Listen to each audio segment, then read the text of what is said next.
Salutations et bienvenue à Entre trois films, édition du 21 août 2022. Je suis DJ Patoff en compagnie de Yogi et Foxman. Bonjour messieurs.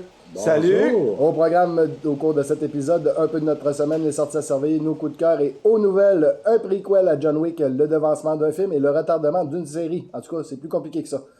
Notre semaine, on va commencer tout de suite avec Yogi. On commence avec toi. Qu'est-ce que tu as fait de ta belle semaine? J'ai regardé bien du stock. J'ai commencé la semaine en regardant Westworld, le vieux film des années 70. Yes! Que j'ai adoré. J'avais déjà vu il y a une vingtaine d'années, mais que je me rappelais plus. Là. Il va falloir que je te prête Future World. Ouais, ça va être la suite. Je l'avais déjà vu quand j'étais au secondaire, mais ça faisait tellement longtemps. C'est autre chose que la série? Oui, ben c'est ça. Juste parce qu'il a dit ça, là, sérieusement, ce film-là, quand t'aimes le film, t'aimes pas la série. Puis le monde qui aime la série aime pas le film. Je connais une seule personne qui aime les deux. Ouais, mais c'est très rare. C'est très rare. Moi, j'ai tenté de regarder le premier épisode, puis j'ai fait « Ah! » Ah, moi, c'était pas Westworld pour moi du tout. J'ai essayé autant que montant la série, puis c'est pas Westworld pour moi. Aussi, j'ai regardé les 5 mini-épisodes de Je s'appelle Groot. 5 épisodes de 5 minutes chacun. C'est ça que j'ai oublié de faire cette semaine. Caroline. Sérieux, là? Pour le préscolaire, là, c'est un très bon divertissement pour eux autres. C'est bien fait. C'est personnellement, il y a un seul épisode que j'ai vraiment, mais vraiment adoré. Les autres, j'ai trouvé ça correct pour moi. Mais comme je suis pas le public cible, je suis capable de reconnaître que pour le public cible, ça fait le travail. Ça fait le job. Toi, Simon, tu l'as vu, toi? Ah oui. Ah oui, J'ai naturellement. vu la semaine dernière. Il y a juste moi qui ne l'ai pas fait. Ah non, t'es en retard. Après ça, j'ai perdu 1h30 en regardant un film des années 80 que j'avais pas vu depuis facilement 30 ans et je me rappelais plus à quel point ce film-là était mauvais. Maison Dragon. Non! Ah, c'est bon, Maison Dragon. Je vais dire le titre québécois. OK. Calidor. Hein? T'as perdu 1h30 à écouter Calidor, là, je suis déçu que tu dises que t'as perdu 1h30. J'ai vraiment... C'est tellement cool comme film, là. J'ai vraiment pas aimé ça. J'ai vraiment pas aimé ça. C'est quoi l'histoire? Je me souviens plus de ça. C'est Red Sonja. Ah, OK, Red Sonja. Ben ouais. C'était le titre à l'époque, et la légende du talisman, quelque chose du genre Calidor et la légende du talisman, c'était le vrai titre. Ben ouais, mais parler dans une langue qu'on peut comprendre. Mais c'est le titre de l'époque. Calidor. Non, moi j'ai trippé sur celui-là, puis je trippe encore sur ce film-là. Oh, oui, j'avais aimé ça aussi. Une héroïne forte. Ouais. Ça n'existait pas dans les années 80. Par contre, la musique de ce film-là était super bonne. C'était un film de Richard Fleischer, en plus. Mm-hmm. Et j'ai recommencé à regarder Torchwood, la série dérivée de Doctor Who. J'ai recommencé le premier épisode de Torchwood cette semaine. Je me rappelais plus à quel point c'était adulte Comparé à Doctor Who. Beaucoup plus vulgaire, beaucoup plus sexuel que Doctor Who. Mais C'est ça en note, Torchwood. T'as jamais vu Torchwood? J'ai jamais vu Doctor Who. Ben, commence par Doctor Who. Tu peux pas commencer par Torchwood. C'est la gaffe que j'avais faite à l'époque. J'avais commencé par Torchwood sans connaître toutes les références. Tu comprends pas le lore dans lequel ça se passe. Ça m'intéresse pas. Non, mais sérieusement, c'est... Et c'est le Doctor Who 2005. T'as pas besoin d'avoir vu les autres avant. Ça Là. m'intéresse pas. Tant pis pour toi. C'est ça. Non, mais sérieux, tu rates de quoi? Non, il y a tellement d'autres choses. Non, mais Torchwood, c'est une série... Non, Torchwood, ça m'intéresse. Mais il faut que tu Doctor vois... Who qui m'intéresse pas. Non, mais Au moins, t'as je vu les te deux connais. Si tu commences Doctor Who, dans 2005, tu commences par l'épisode Rose, le pilote de 2005, là, tu vas être accro. Ouais, OK. Mais pour comprendre Torchwood, c'est au moins les 2 premières saisons de Doctor Who. Là. Jusqu'au l'épisode qui voit la reine Victoria. C'est ça. Je pense que c'est le premier ou le deuxième de la deuxième saison. Je pense que c'est ça, oui. C'est avec David Tennant. Et j'ai regardé, évidemment, le premier épisode de She-Hulk qui est sorti cette semaine sur Disney+.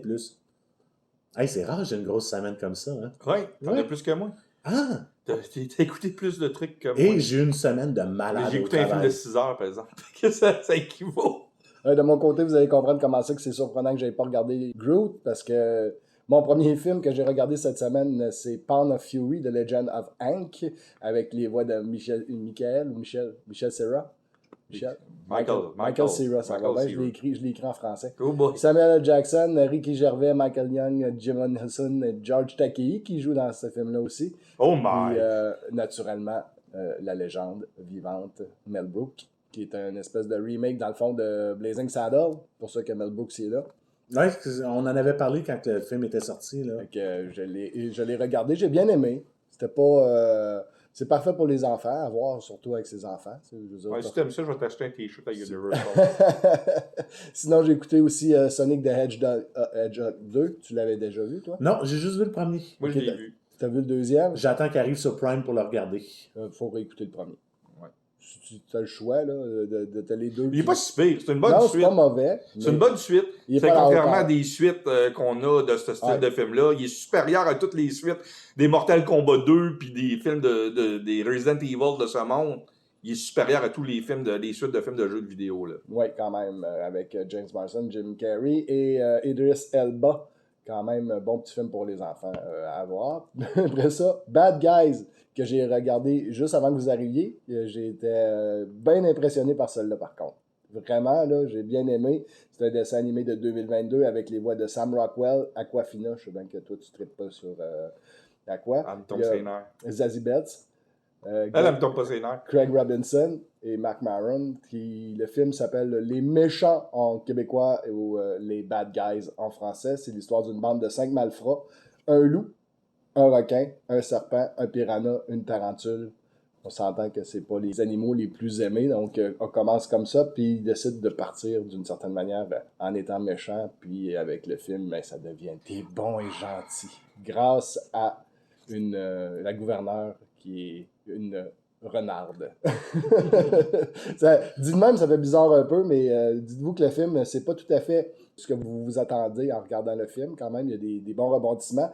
Il y a beaucoup d'action, il y a beaucoup de rythme. Je veux dire que ça passe bien à regarder avec vos enfants. Vous vous ennuierez pas, là. Les enfants vont avoir du fun parce que c'est, comme je disais, des tarentules, des animaux, tous les animaux. Mais les adultes, ils s'ennuieront pas. On finit par oublier. Il y a tellement d'action dans le film qu'on finit par oublier que c'est des personnages... Les dessins sont cute. Ben oui, la Fox, Foxy. C'est ça. Foxy Lady. C'est ça. Sinon, moi aussi, j'ai regardé She-Hulk. J'imagine qu'on va regarder ça pour parler un petit peu plus tard. Ouais, j'imagine comme les autres séries, on va faire ça lorsque la série va être terminée. Simon, de ton côté, qu'est-ce que tu as fait de ta semaine? J'ai écouté un film, un documentaire qui s'appelait You're So Cool, Brewster, qui est un making-of, qui dure 3 heures, de Fright Night. De vampire, vous avez dit vampire. Qui dure 1h30. 1h30 de plus que le film. C'est legit.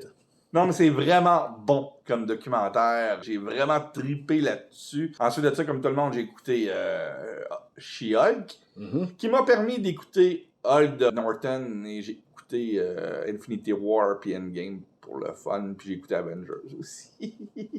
Ok, t'as fait un petit package deal avec... Bon, avec Hulk. Moi, je voulais me remettre dans le bain Hulk. La seule chose que j'ai regardé de plus, ça a été Thor, Amour et Tonnerre avec mon père cette semaine. Fait que... Amour et tendance. J'aime mieux dire Love and Thunder. Je sais pas, je préfère retourner voir Ragnarok encore. Ouais, Moi aussi. Ragnarok. Pour l'avoir revu... C'est le Citizen Kane des films de Thor, là, on s'entend. Sérieux, là, le dernier Thor, autant il est très bon quand il est sérieux, autant il est très bon quand il est ridicule, mais le fait d'avoir mis les deux ensemble, ça se marie mal. C'est comme... Ragnarok, il n'y avait pas le film de... C'était le plus dark de la série, qui t'écoute bien comme fou, Ragnarok. Oui, alors que dans le dernier, c'est comme si tu mélanges de l'huile avec du vinaigre. Faut que tu le brasses pour que ça se mélange, après ça se sépare.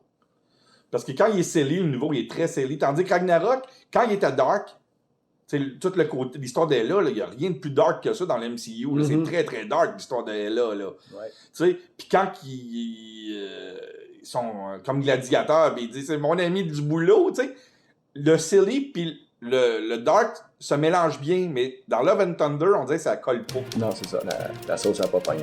Mais visuellement, c'est un bijou, Love and Thunder. C'est maintenant l'heure des nouvelles et on va y aller avec les nouvelles avec Simon et on commence avec les bandes annonces. Oui, en début de semaine, on a eu les premières photos ainsi que la bande annonce de Wednesday. Oui. Avec Louis Gossman et Catherine Zeta-Jones. Ça n'a pas l'air dark, pas en tout, hein? Ça paraît que c'est Tim Burton. Aïe aïe, c'était épeurant. Tout est parfait. Oh, j'en avais des frissons. Puis moi qui avais peur, je vous l'ai dit à l'émission d'ailleurs que Louis Gossman me faisait peur dans le rôle de Gomez. Mais en écoutant la bande-annonce, je me suis rendu compte de quelque chose. C'est le Gomez du dessin, du comic strip qui joue. Un petit gros. Tu sais, parce que tout le monde, on a Gomez, svelte, soivé dans notre tête, parce que John Astin et Raoul Julia. Raoul Julia les ont joués de cette façon-là. Ouais. Mais quand on lit les comic strips, c'est Louis Gossman. Mais les deux que tu as nommés, c'était la version cinématographique. Il fallait que ça soit photogénique, il fallait que ça se vende. Il y en a un pour la télévision des années 50-60, puis l'autre au cinéma au début des années 90, qui était des petites merveilles de films, les deux Addams Family des années 90. Là. Yeah, comme family. Ouais, c'était tellement cool. Avec la musique de MC Hammer, là, c'était parfait. Addams Family, where is... C'était ridicule. Mais la bande-annonce, ça me donne pas le goût de nager avec des piranhas. Non, ça donne pas le goût d'être dans une équipe de polo. Puis la petite fille qui fait... J'avais peur, moi, parce que j'ai parfaite. Christina Ricci vraiment imprégnée dans la mémoire, elle est imprimée dans mon cerveau. J'ai aucun doute pour la nouvelle. Non, après avoir vu la bande-annonce, c'est très intéressante. Allez la voir sur Facebook. On l'a partagé naturellement sur la page de Entre trois films. Ensuite de ça, on a une comédie sur la guerre du Vietnam Oui, avec Zac Efron. qui est arrivé de nulle part. J'ai tombé... J'ai jamais entendu parler de ce film-là avant cette semaine. Ça va être disponible sur Apple Plus TV le 30 septembre. C'est très bientôt. Très bientôt. Ça s'appelle The Greatest Beer Run Ever. La bande-annonce est un bijou. J'ai comme l'impression qu'en français, ça va s'appeler La livraison de bière. Le livreur. Ou le livreur, c'est ça. Ça a l'air être l'histoire d'un gars qui décide d'aller porter de la bière aux soldats. Ben, si j'ai bien compris... Si seulement c'était juste de la bière en connaissant la guerre du Non, Vietnam. non, lui, c'est juste de la Non, bière. mais lui, il veut, c'est ça, il veut C'est faire juste sa de la part. bière. Qui dit qu'il y a Non, pas non, d'autre non, chose? The Greatest... Non, non, l'histoire du film, c'est un gars qui amène de la bière au Vietnam. C'est ça. C'est juste ça. Faut pas que tu penses au LSD ou quoi que ce soit, là. Non, le gars, lui, J'ai jamais parlé de LSD, moi, là. C'est toi qui le dis. Non, non, c'est vraiment un gars qui a un sac à... genre de duffel bag plein de bière. on appelle ça un kit bag d'armée, là. Il part avec de la bière, puis il dit, moi, je vais faire ma part pour la guerre. Je vais aller porter de la bonne bière à mes amis américains. Puis le gars, c'est un civil. C'est ça. Ça a l'air super drôle. Ensuite, on a eu le retour des Cobras Oui. pour Cobra Kai saison 5, qui met en vedette Peyton List, puis les autres acteurs, je m'en rappelle plus. Je blague. Je me rappelle Yann de Zilka, puis Ralph Macchio. Ralph Macchio. Mais Peyton List, c'est Peyton List. Exact.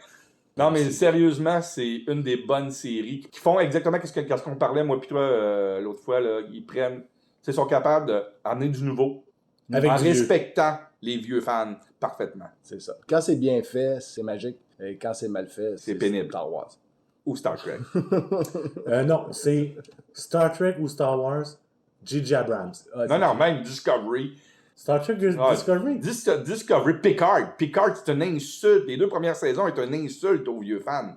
Ouais, sauf que ça reste post-Abrams. Ah ouais, mais il n'y a plus rapport là. Non, mais il a tellement fait de la merde, puis ça a tellement imprégné de merde que ceux qui ont fait... tout ce qui vient après, ça sent. Mais C'est ça. il y a des grosses rumeurs que la saison 3 est de la dynamite. Fait que... J'ai hâte de voir. Peut-être qu'il se rattrape. C'était ça pour les bandes annonces de cette semaine. Oui, Une merci petite beaucoup. semaine, c'est vrai qu'on est vers la fin de l'été. Hein? Ouais.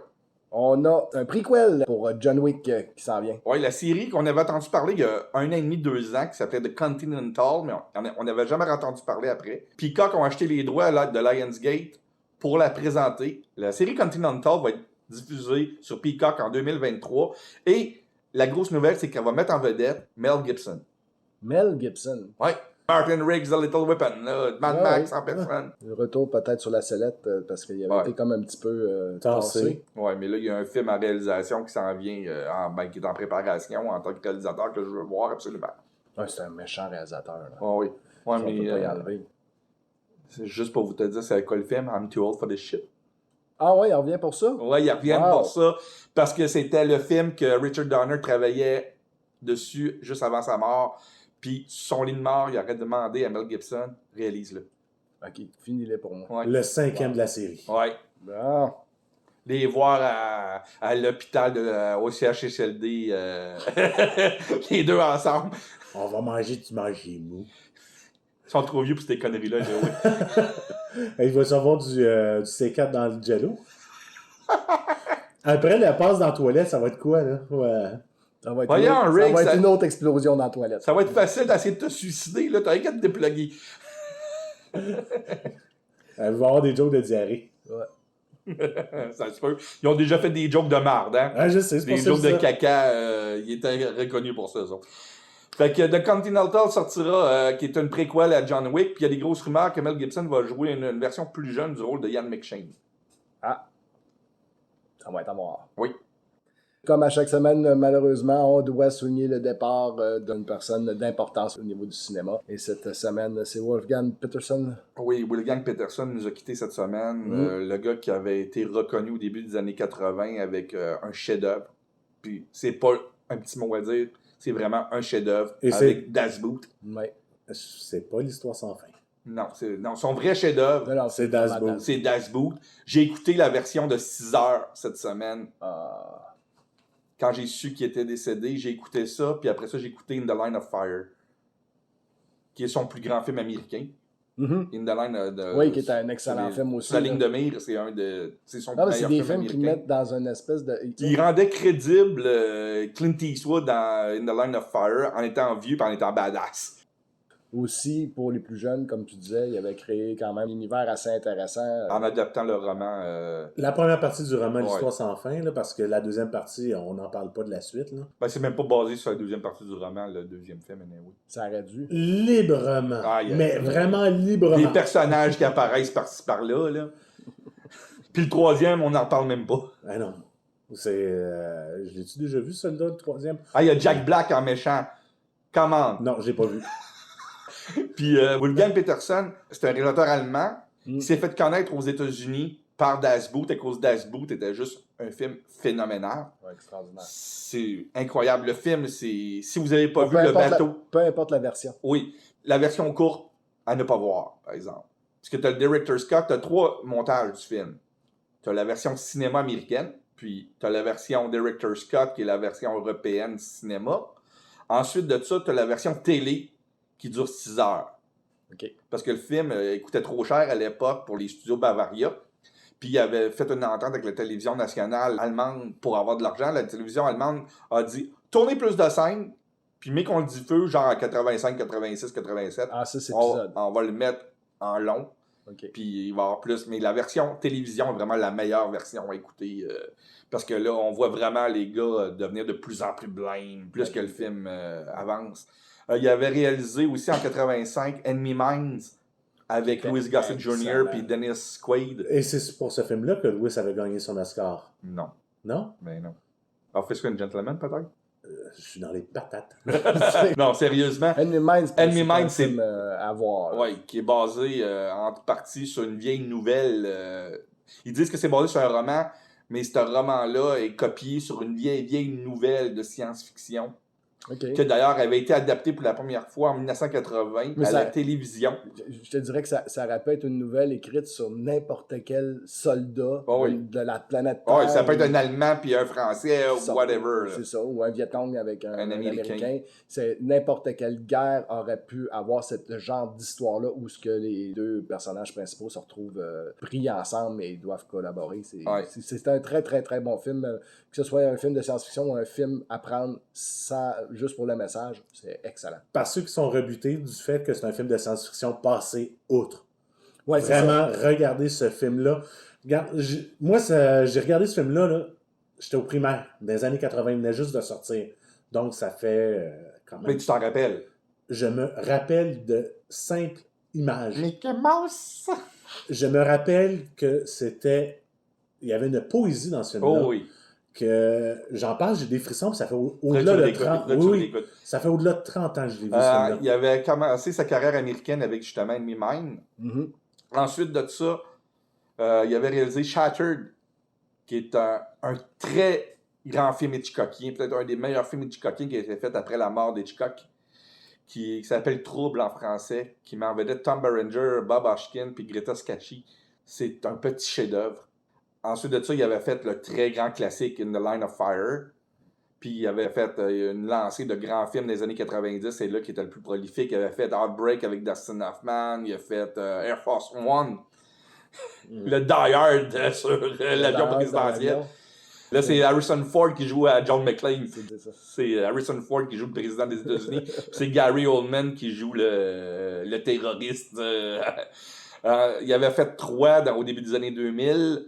même si son dernier grand film à grand budget a fait un méchant gros flop, il avait fait le remake de Poseidon Adventure, le Poseidon, ça s'appelait juste Poseidon, qui était vraiment pas bon, par exemple. C'est son dernier grand film qu'il a fait. Mais il a eu une carrière... On appelle ça Il fait de tous les styles. Il était capable de tous les styles. On appelle ça le chant du cygne. Oui. Puis c'est rare des réalisateurs qui sont capables de faire autant de bons films dans des drames, dans des films d'action, dans des films d'époque, dans des films de science-fiction, des films Mais de c'est un mec du guerre. suspense. Pour créer du suspense, il savait créer du suspense. Même dans les films pour enfants. Oui. Juste la séquence que Atreyu, dans Neverending Story, il tombe dans le sable mouvant, là, puis son cheval meurt. Le sable de la desperation. Ah, c'est une affaire du genre, là. Ça fait longtemps que j'ai vu. Ouais. Puis ça, si vous avez la chance, achetez-le. Achetez-le pas sur Google Play ou quelque chose du genre. Achetez-le en magasin. Parce qu'en magasin, tu as les deux montages du film. Quand tu achètes le Blu-ray, tu as le montage européen et le montage américain. La différence, c'est que la chanson que tout le monde connaît n'est pas là. Dans la version européenne, c'est purement... Tout ce qui est Giorgio Moroder n'est pas là dans la version européenne. De un. De deux, le film dure 15 minutes de plus et il est beaucoup plus adulte. La version européenne est beaucoup plus adulte que la version qu'on a eue en Amérique. Ça va être à rechercher. Oui. Mm-hmm. Là, tantôt, je m'astinais avec moi-même à savoir si le mot devancement, ça existait. Heureusement, Marc-André est venu me sauver et me dire oui, on peut dire devancement d'un film. Ça, c'est toutes mes années quand j'étais au secondaire et au cégep que je m'amusais à ouvrir des dictionnaires et à trouver des mots que je connaissais pas. J'imagine que si j'ai passé dans mon cerveau, c'est parce que je l'ai vu quelque part. Donc, devancement du film Amsterdam, Simon, une semaine d'avance? Ou quasiment un mois d'avance. 3 semaines et demie d'avance. Il était dû le 4 novembre 2022, puis il va sortir le 7 octobre 2022. Et y a-t-il une raison pour ça? On le sait pas. On pense que pour ce style de film-là, au mois de novembre, le monde dit sur le net présentement que ça serait trop serré pour le nombre de films qui sort. C'est le genre de film qu'il y a besoin de place pour faire de l'argent. C'est un film avec une panoplie d'acteurs débiles. Mm-hmm. Amsterdam, tu as Christian Bale, Chris Rock, Mark Myers, Margot Robbie. Tu as une panoplie d'acteurs, comme dans tous les films de David O. Russell. Il y a toujours des acteurs à n'en plus finir. Tout le monde veut participer. Puis ça a l'air qu'il y a déjà un buzz pour les Oscars pour ce film-là. Puis il voulait juste y donner plus jus d'air pour respirer. Vous avez vu la bande-annonce de ce film-là? Oui. Bien sûr. Moi, j'ai trouvé ça hallucinant. Oh, on peut l'avoir encore Ça fait, sur la ça page de fait un Facebook. peu comme les frères Coen ou un peu ce style-là comme film, la bande-annonce. Et après avoir accepté que le mot devancement existait, on a recherché le mot retardement de film. Mais c'est pas un retardement, en fait, c'est un retardement de combat. Ouais. C'est le combat qui va être retardé. Entre les deux séries, en fait, Oui. le combat va être moins frontal. Oui. Entre... Amazon sont bons joueurs, je dirais. Ils sont très bons joueurs. Parce que on sait que aujourd'hui, la série House of the Dragon commence. Puis le 2 septembre, c'était autour de Lord of the Rings, Ring of Power, a commencé sa série.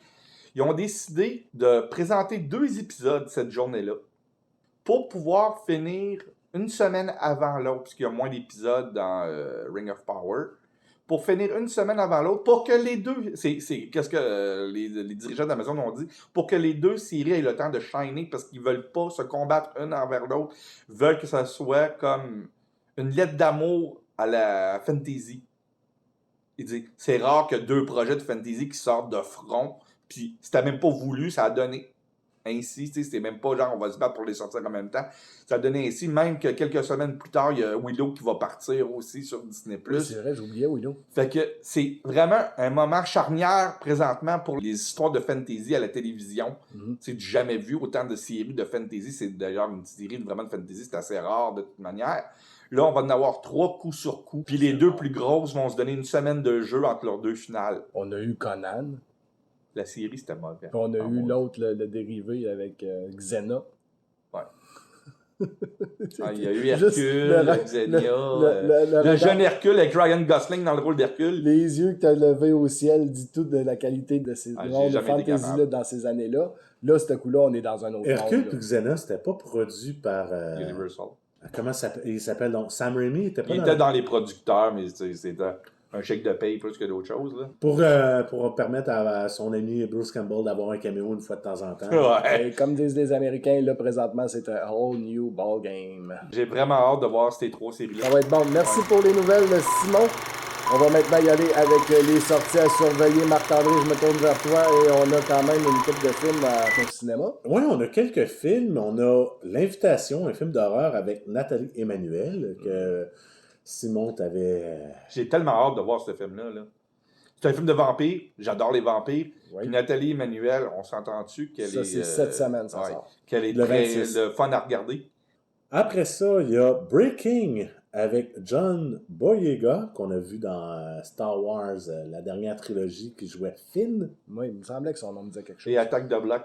Pour les rares chanceux qui vont l'avoir dans leur ville, et c'est pas au Canada malheureusement, Le Samaritain avec Sylvester Stallone, qui va sortir sur quelques écrans seulement. Est-ce qu'il sort juste, excuse-moi, je te mets ça à sellette, là, mais est-ce que ça sort tout en même temps, en salle et sur le streaming, ou juste en salle, puis après ça, le streaming plus tard? Ah, tu me devances parce que je l'avais écrit. Ah, ok. Et il sort sur Vidéo, Prime Video, la même journée, vendredi En même 26. temps. Ok.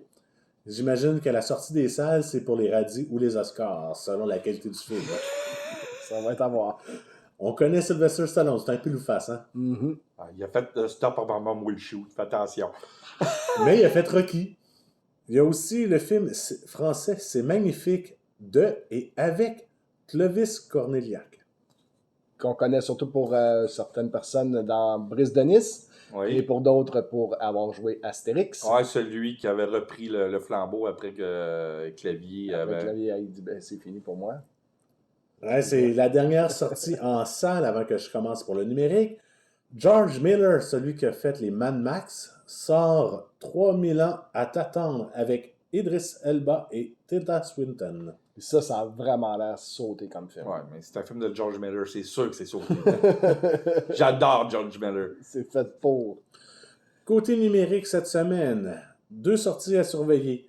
Pour ceux qui n'ont pas eu la chance de le voir en salle, Oui. le film de l'année Top Gun Maverick va sortir sur Paramount Plus le 23.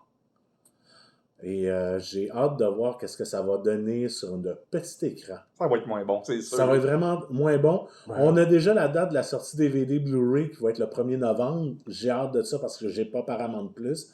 Fait que c'est un petit peu long à attendre le 1er novembre. Fait que peut-être que je vais me prendre un mois de Paramount Plus pour le regarder. Et pour Hulu et Disney Plus au Québec et au Canada, il y a Mike qui est sur la vie de Mike Tyson. Pas avec Mike. C'est avec Mike. C'est Mike? C'est Mike. Ouais, mais Mike, il l'aime pas. Donc, il n'y a pas de fois qu'il y a rien qui pouvait... Il aime pas la série.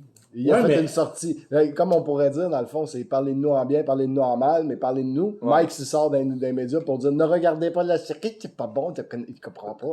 Et que le monde, ils font comme attends, on va aller voir de quoi. Pourquoi que Surtout Mike, que il c'est le l'aime même pas. studio qui nous a donné Pam and Tommy. Ben là, Puis Pam and Tommy, on sentait que c'était une très bonne c'est série. une là. excellente série. Moi, j'ai vraiment aimé, je l'ai écouté 2 fois, là. Puis je vais sûrement la revoir. Peut-être pas cette année, là, c'est assez, là, mais j'ai d'autres choses à faire. Mais je vais sûrement la revoir d'ici la fin de ma carrière, de ma vie. Et c'était les sorties à surveiller cette semaine. Les coups de cœur de la semaine.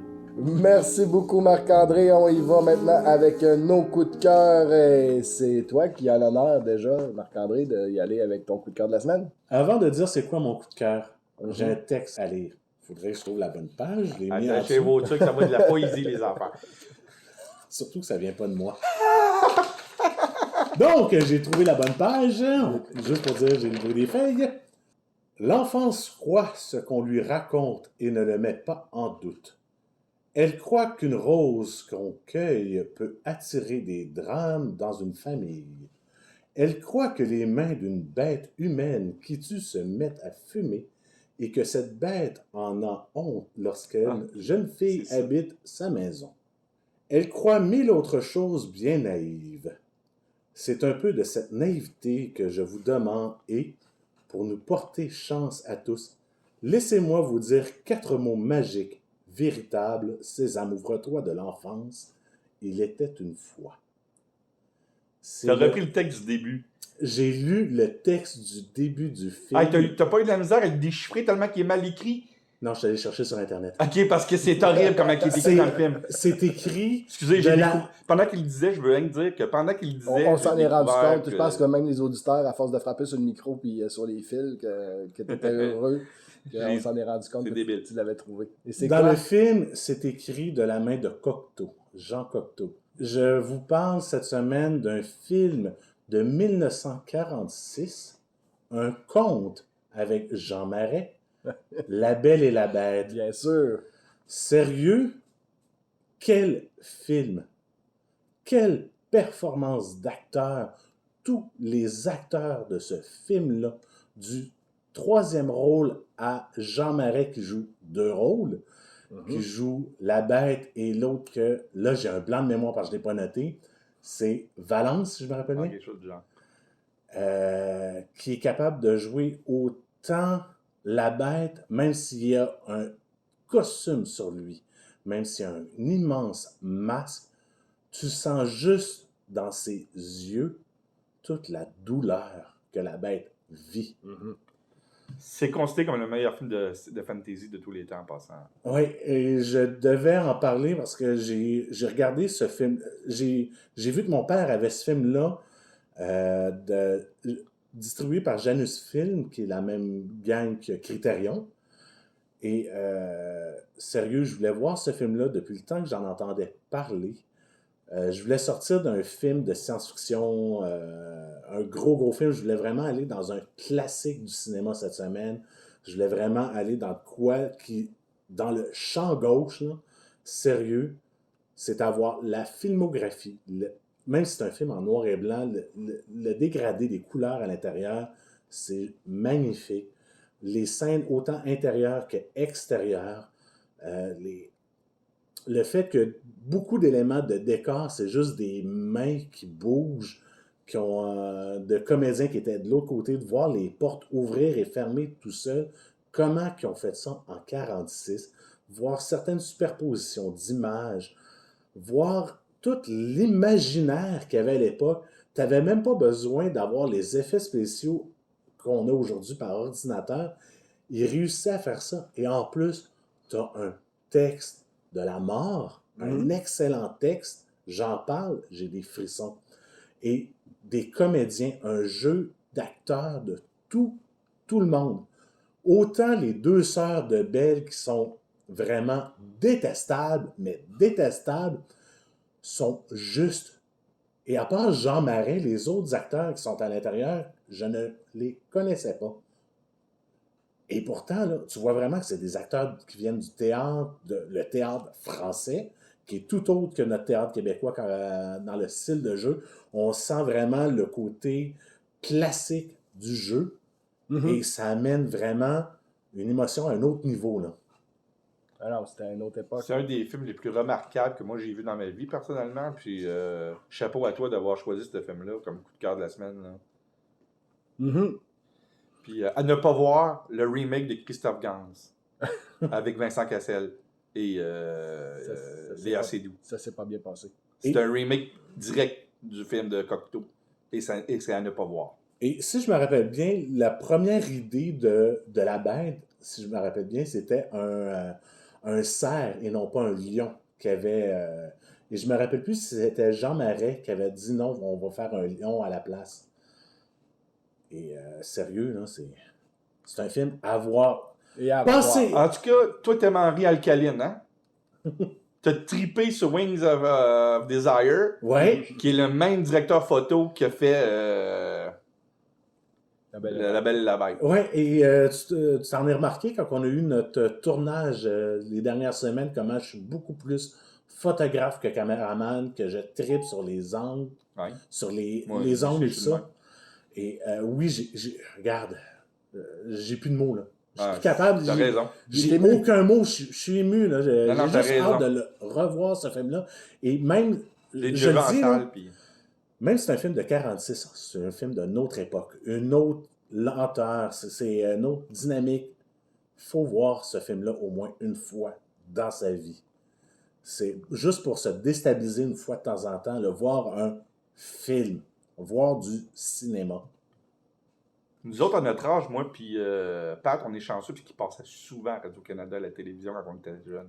Radio-Canada s'était donné dans ce temps-là, je crois, une mission de passer des films qui étaient des films de répertoire, chose qu'ils ont complètement perdu aujourd'hui, malheureusement. Il reste Télé-Québec qui le font encore. Leur mission à c'était pas pareil. Radio-Canada, maintenant, leur mission, c'est de battre TVA. Ce qui est complètement stupide et imbécile, devrait peut-être recommencer à retourner vers les beaux dimanches, Ouais. les vieux Les grands films. les grands films, les choses comme ça, qui donnent de la culture au peuple, plutôt que de continuer dans la maudite idiocratie. C'était ma petite montée de lait. Non, tant mieux. Non, tant mieux, regarde. J'ai complètement... Mais l'affaire, c'est Parfaitement 100% d'accord avec toi, là. je suis d'accord, depuis le début de l'émission, on parle beaucoup de ce que Marvel fait, ce que Star Wars fait, ce que Disney, ce que DC fait comme film. T'as ça en prend, ça en prend du divertissement, ça en prend de quoi pour sortir de l'imaginaire, mais ça en prend aussi de quoi qui t'amène à un autre niveau. Ça t'en prend des films qui te déstabilisent. Carrément, ça t'en prend des coups de poing sur la gueule pour dire « OK, ce que je regarde depuis quelques années, c'est un divertissement, mais là, je viens de voir de quoi de bon. » C'est comme quand tu vas voir du théâtre shakespearien, c'est comme quand tu vas voir du Molière au théâtre, ou tu vas décider de voir du théâtre expérimental. Tu as besoin de ça une fois de temps en temps pour te remettre. Bien d'accord avec toi. Moi, je suis pas tout à fait d'accord aussi. Puis c'était la mission de Radio-Canada de le faire. À l'époque. Puis, sérieux, vous n'êtes pas obligé de l'aimer. Vraiment pas. Mais au moins, regardez-le. Oui. Ouais. Comme bien des classiques qu'on parle. Ben, comment de télé-théâtre, Pat, comment qu'on a vu à l'époque, nous autres, au Beau Dimanche? Non, c'est ça. Des affaires qu'on n'aurait jamais écoutées. Là. Les grands films, les beaux dimanches, il y avait plein d'affaires qu'on... Des concertos d'orchestre symphonique en Europe qu'on connaissait pas, puis avec un grand ténor avec eux autres. Tu sais, des affaires qu'aujourd'hui, ils passent plus à TV. Non. Ben, Ils ont voulu sur faire la ça corde, avec Arte. Ouais, mais... Sur Arte TV. Il faut Ouais, mettre ça sur RTV, il faut prendre ça. T'as combien de postes aujourd'hui? T'en as des milliers si tu prends la télé Internet, puis avec tous les sites Disney, Oui, je suis Amazon. d'accord. Je suis d'accord, mais le peuple... Il va pas voir les... Il va pas. C'est pour ça que je dis ça. Ceux qui ont besoin de voir ces films-là, souvent, c'est les personnes qui vont pas avoir leur abonnement justement à Netflix, à Disney+, au câble en général, en tout cas, le système câblé des États-Unis ou d'ici, ils vont avoir la télévision de base. Et dans la télévision de base, au Canada, on avait quelque chose d'extrêmement fort qui s'appelait Radio-Canada, qui était là pour élever la culture des gens sur une plateforme qui était accessible à tous. Maintenant, ils mettent ça, si tu veux élever ta culture, il faut que tu ailles sur une plateforme qui n'est pas accessible à tous. Et c'est ça que je reproche à Radio-Canada. La seule façon de l'avoir accessible et gratuit, c'est d'écouter la radio de Radio-Canada qui vont t'en parler. Ouais, mais c'est pas pareil. tout le monde qui va le C'est faire. pas pareil. C'est pas pareil. C'est pas pareil. Du tout. Tu sais, avant ça, Radio-Can, justement, dans la même semaine, on pouvait avoir Star Wars et La Belle la Bête de Cocteau. Non, oui. Ils tiraient partout. Puis entre les deux, tu avais la soirée du hockey. Bon, mais ça, c'est normal. Là. Ça, c'est tout à fait normal. Là, tu penses... Eh ben.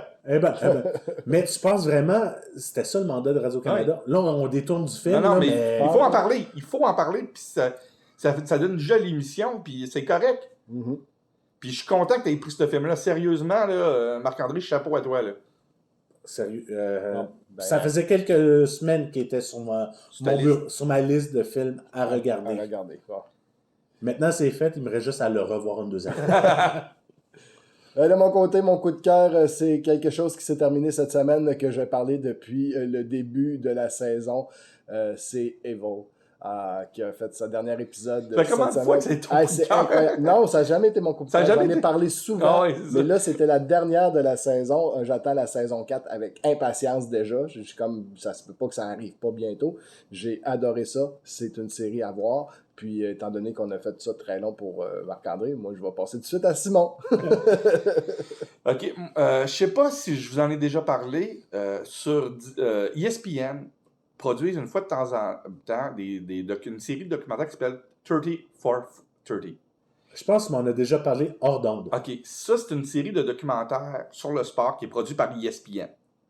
Puis chaque documentaire, c'est un gros scandale, un gros événement. C'est tout le temps des choses qui ont changé la donne au niveau du sport. Cette semaine, j'en ai, puisqu'ils sont disponibles, pas tous, mais une grande partie sont disponibles sur Disney+. Je zappais sur Disney+, et je suis tombé sur un documentaire qui s'appelle The Long Gone Summer. Ça raconte l'histoire de l'été 1998, la bataille entre Mark McGwire et Sammy Sosa. Les coups de circuit. Même le monde qui ne connaissent pas le baseball connaissent ça. Ah oui, mais c'est l'histoire de la manière qu'elle est racontée dans ce documentaire-là. Mm-hmm. C'est un vrai bijou. Tu en apprends beaucoup, qui étaient vraiment amis dans la vie, qui se parlaient souvent, qui se poussaient un et l'autre. C'était pas... Oui, s'encourageaient. Ouais. Mais c'était Ken Griffey qui était supposé d'être dans la course au lieu de Sammy Sosa au départ. Qu'est-ce qui est arrivé par après avec le scandale des stéroïdes? Toute l'histoire de l'été 1998 de Mark McGwire et Sammy Sosa racontée par le monde qui était là. Puis moi, j'ai trouvé ça juste débile comme documentaire. C'est un documentaire qui dure 1h44. Sur Disney+. Sur Disney+, c'est disponible sur Disney+. Il n'est pas disponible en français, sauf les sous-titres. Pour Monsieur Tout-le-Monde. Mais ça vaut la peine d'être vu. Puis si vous aimez ce film-là, il y a beaucoup de documentaires. Il y en a un, d'ailleurs, qui est sur l'échange de Wayne Gretzky aux Kings de Los Angeles. Oui. Ça, ça avait fait scandale. Oui, c'est tous des événements de même. Mais The Long Gone Summer, j'ai adoré le sujet, de la manière qu'il était traité. Puis, je me suis rappelé, sans blague, de certaines parties. Parce que le record de Roger Maris a été battu contre quelle équipe? Les Expos. Contre les Expos. Puis j'avais vu la game à cause de ça. J'ai trouvé ça super le fun. Puis ça m'a rappelé, c'est vrai, j'avais vu cette game-là en direct. Bon, en espérant que vous avez apprécié, que vous serez de retour pour le prochain épisode, vous pouvez nous suivre sur baladoquebec.ca, Spotify, iTunes, Google Balado, Facebook et YouTube. N'oubliez pas de nous laisser un j'aime sur nos publications et de surtout d'en parler à vos amis qui sont un peu des fous du cinéma comme nous et de vous abonner naturellement à nos sites. On vous en remercie d'avance. C'était Entre trois films. Je suis toujours DJ Patoff en compagnie de Foxman et Yogi et on vous dit à la prochaine.